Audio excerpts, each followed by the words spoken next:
Hi, I'm Dr. Chris Stevens, and this is the Psychology to Live By podcast. This is a series of podcasts that will explore the many benefits of being selfless. The first here examines the ways in which being compassionate is really good for us. If you feel you're burning out, practice compassion. When you're low, feeling tired and burdened by negative emotion, you might do yourself the kindness of being compassionate to somebody else. Well, that sounds crazy, doesn't it? Won't that fatigue me more? Surely it will further deplete my emotional resources.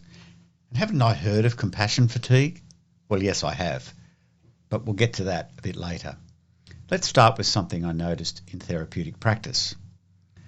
From time to time, I'd start the day a bit unhappy, concerned about the stressful things in my life. But by the end of the day, when I return to those issues, they seem to be less worrisome, less burdensome. How come? Well, maybe to some extent my concerns paled in comparison to the suffering of my clients, and maybe. But I don't think that's it entirely. Let's see if we can unpack why this is so. And a great place to start is with arguably the world's foremost expert on compassion, the 14th Dalai Lama, who said, if you want others to be happy, practice compassion. If you want to be happy, practice compassion. Is there evidence that he's right? Well, it turns out there's plenty. Compassionate people have reduced physiological responses to stress, less stress hormones released in the body, and improved immune functioning. Compassionate feelings and actions also release oxytocin and the body's natural opioids, relaxing our cardiovascular system and promoting human bonding. Recent evidence has emerged that being compassionate also stimulates our dopamine reward system. Not surprisingly, therefore, the lives of those who are more compassionate are marked by greater physical health, increased resilience to adversity, improved happiness, better mental health, improved relationships, and possibly even a longer life. So, in retrospect, my clients did me an enormous favour. Now, there is a professional and ethical requirement as a therapist to put one's own issues aside and be as present as possible to our clients, and of course, to embody compassion. Counselling is very unlikely to be successful without it. But you can now see that embodying this state of compassion day after day was actually helping significantly to reduce my own suffering. Now, back to compassion fatigue. I think this is actually a misnomer, and it's based on the confusion of empathy and compassion. Compassion itself does not fatigue us. This type of depletion is actually a type of empathy fatigue. To understand this, let's start with the definition of compassion. It is a sensitivity to suffering in others or self with a commitment to alleviate that suffering. So we can see here that compassion begins with, but does not end with, empathy. And from initial feelings of empathy, I believe there are then two possible subsequent pathways: compassion or empathic distress. Moving a step beyond and perhaps above empathy is compassion. It is other-centered and is constituted by positive emotions, care, affection, and kind actions.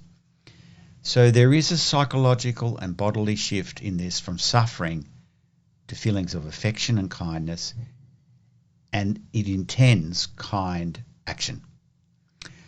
On the other hand, empathy can turn into empathic distress if we over-identify with the other person's suffering. Such empathic distress is therefore self-centered, filled with negative feelings, and leads to behavioural withdrawal. Sustained experience of empathic distress can and often does lead to burnout in the helping professions. So is there any evidence for these two divergent pathways? I believe there is. Brain scanning data show that compassion increases activity in the areas of the brain involved in the dopamine reward system. It facilitates oxytocin-related affiliation and bonding, and it enhances positive emotions in response to stressful situations. These positive emotions directly counteract our negative emotions. So compassion does not fatigue, it rejuvenates our brain and body. On the other hand, empathic distress that results from this over-identifying with others' suffering increases activation in brain areas involved in the processing of threat or pain, areas such as the amygdala. If this is chronic, it depletes dopamine levels, so we find it harder to experience interest and pleasure. Chronic depletion of dopamine is also implicated in burnout.